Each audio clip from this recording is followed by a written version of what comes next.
Good morning. আজকে বুধবার, শিবরাত্রি। তো এবারে শিবরাত্রি পড়েছে ওই সকাল 11টা থেকে, আর কালকে অবধি আছে 8টা অবধি। তো অনেক সময় বিকেলবেলা পড়ে, অনেক সময় সন্ধ্যেবেলা পড়ে, রাতের দিকে জল ঢালি। তো এবারে তাড়াতাড়ি পড়েছে, তাই তাড়াতাড়ি জল ঢেলে দেবো, আর দুপুরবেলা তারপর খাওয়া দাওয়া করব। তো খাওয়া দাওয়া করব ওই জন্য এখানে ডালিয়া রান্না করছি। তো যারা ভাত খাবে তারা ভাত খাবে। ডাল সিদ্ধ, ঝিঙে আলু পোস্ত এগুলো হয়েছে। আর এখানে পুরোহিত মশাই আসবে বেলা 2টোর সময় বলেছে, তো এখানে তাই জোগাড় করতে এসেছি। এখানে লাল চন্দন বাটছি আর কি। আর এটা আমাদের এই যে ঠাকুর ঘর, সমস্ত ঠাকুর এখানেই থাকে। আর পুরোহিত মশাই আসার আগে একটু টুকটাক জোগাড় যেগুলো লাগে সেগুলো করে রাখছি। দুধ, গঙ্গা জল এগুলো সব একসাথে করে সিদ্ধি বানাতে পারেনি আর কি, দুধ, তারপর ঘি, মধু, দই সব কিছু একসাথে করে রাখছি। তো অভিষেক করতে হবে ঠাকুরকে, ওই জন্য সব রেখে দিচ্ছি। আর এই যে এখানে পুরোহিত মশাই এসে গেছে, আমি প্রথমে পুজোটা করছি। তো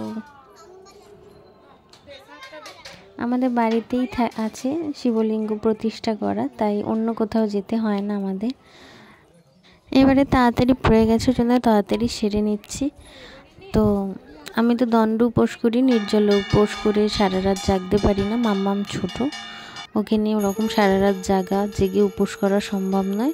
তাই যতটুকু পারি ততটুকুই করি। আসলে আমি বিশ্বাস করি মনে ভক্তি থাকলে আর মনটা ঠিক থাকলে, পরিষ্কার থাকলে, তাহলে এই ভক্তিতেই ভগবান ঠিক সন্তুষ্ট হবে। তো লোক দেখিয়ে বাড়াবাড়ি করে সব কিছু করে এক বছর আর অন্য বছর কিছুই করতে না পারা, তার থেকে প্রতি বছর একটা লিমিট রেখে সব কিছু করে যাওয়া, এটাই ভালো। আর এখানে মাম্মামের বাপ্পি বসেছে। যবে থেকে শিবলিঙ্গ ঘরে প্রতিষ্ঠা করা হয়েছে, মন্দির প্রতিষ্ঠা করা হয়েছে, তবে থেকে মাম্মামের বাপ্পিও শিবরাত্রি করে। আর নিজে থেকেই বলেছে আমি করব, তো আমি কখনো বারণ করিনি, করুক। কিছু মানুষের মনে হয় উপোস শুধু মেয়েরাই করে বা মেয়েদের জন্যই উপোস, কিন্তু না, ভগবানকে ডাকতে ছেলে মেয়ের কোনো ফারাক হয় না। বহু ছেলেরা উপোস করে। আর উনি তো দেবাদিদেব, উনি সবার বাবা। তো বাবাকে ভক্তি ভরে ডাকলে নিশ্চয়ই বাবা অল্পতেই সন্তুষ্ট। অনেক মেয়েরা ভাবে শিবের মাথায় জল ঢাললে বর পাওয়া যায়, আসলে এই বরটা সেই বর নয়। অনেকে ভাবে ভালো স্বামী পাওয়া যায়, না, এই বরটা সেই বর নয়। এই যে আমাদের শিবলিঙ্গ। আবার অনেকে এই উপোস করলে মনে করে সব কিছু ওয়েস্ট হয়। তো নিজের বাবাকে কিছু দিলে কেউ কি ওয়েস্ট মনে করে? তো উনি সবার বাবা, ওনাকে কিছু দিলে সেটা ওয়েস্ট না মনে করেই দেওয়া ভালো।